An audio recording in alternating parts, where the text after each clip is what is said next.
Before we get started with our dissections, we need to make sure that we're safe. So make sure you have gloves, lab coats, and goggles.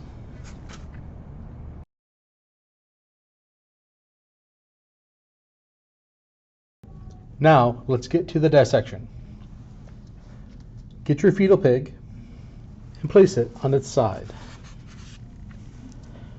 We're going to work on a dissection for the joints, exposing the shoulder, the little elbow here, and the carpals within the wrist. We'll also expose some of the sutures within the skull. First, we have to find that scapula and make sure that we're cutting in the right location. And we can, by feeling around, by palpating, you can find the end of the scapula here and here. Then take your scalpel and make a circular cut around those two spots, making sure that the cut then continues under the arm and back up to your original position.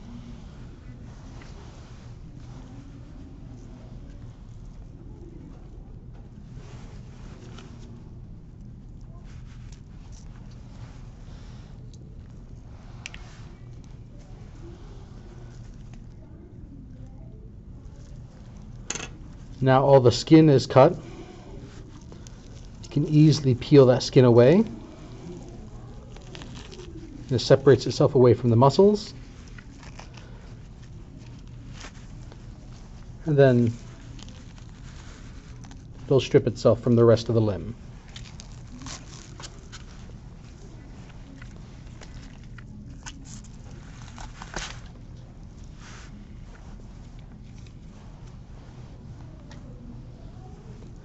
Now that arm is exposed, but we need to see the joints. We need to get down to the skeleton, which means all this extra muscle is going to have to be removed. Find the bone, make an incision right near that bone, and cut away the muscle as much as possible.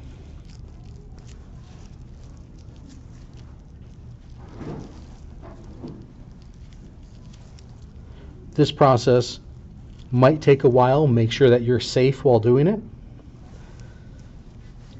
Make sure not to cut towards any fingers.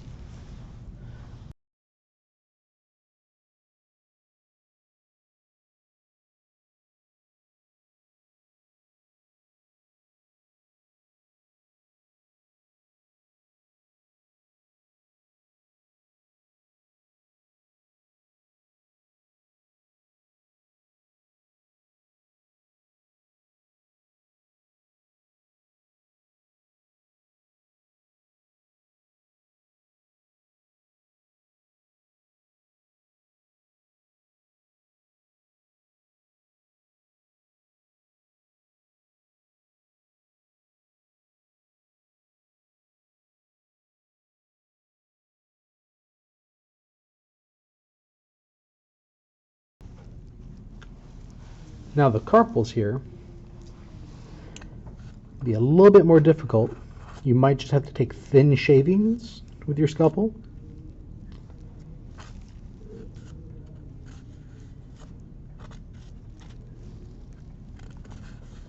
And what that'll do is expose those carpals and the planar joints that are between them.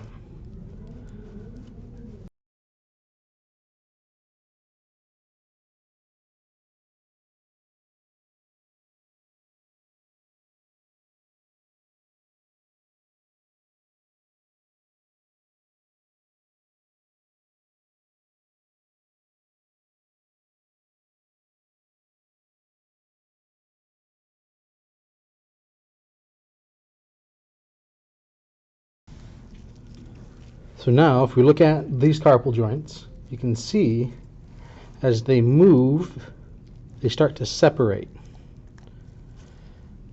A little bit more right here, just so we can get a better image.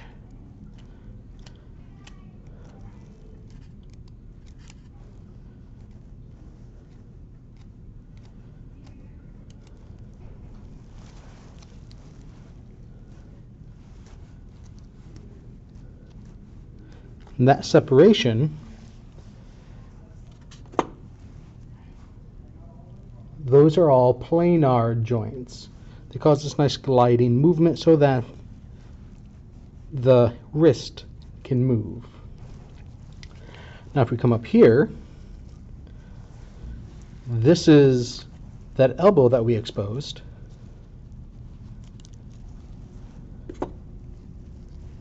You can see that we have the ulna there,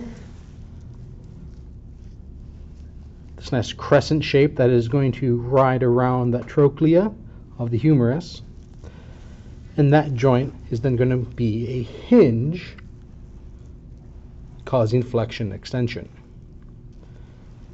You'll see this nice large bump on the back of the ulna, the olecranon, very key feature in finding the ulna.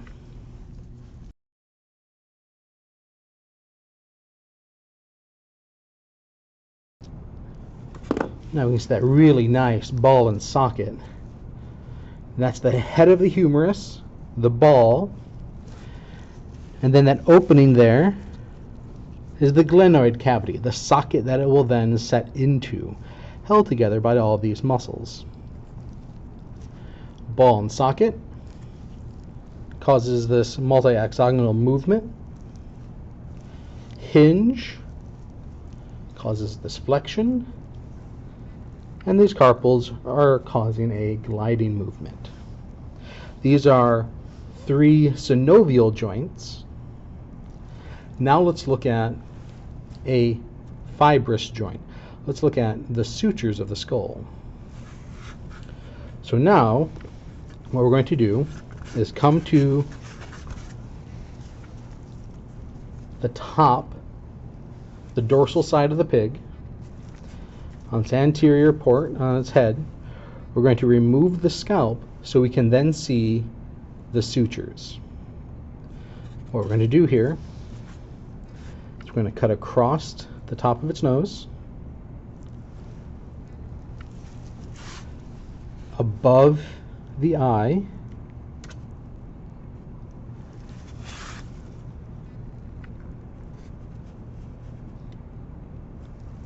then we're going to go under the ear.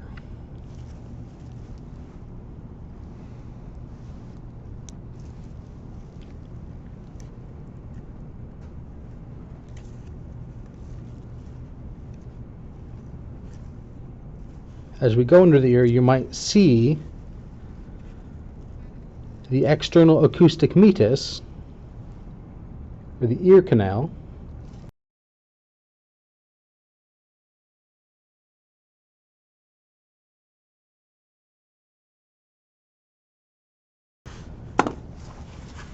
Now you can grab those ears in the top of the scalp and pull forward.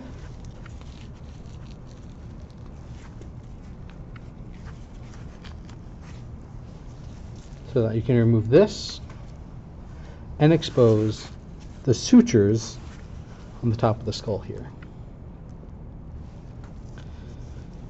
So if we were to clean that up just a little bit,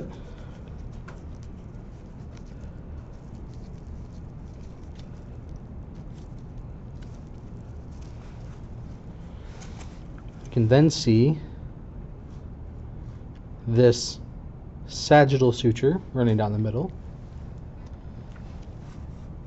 the coronal suture running across, and we can even see this frontal suture here that will then become the synostosis, or the bony fusion of the frontal bone, which hasn't yet taken place because they're still fetal pigs.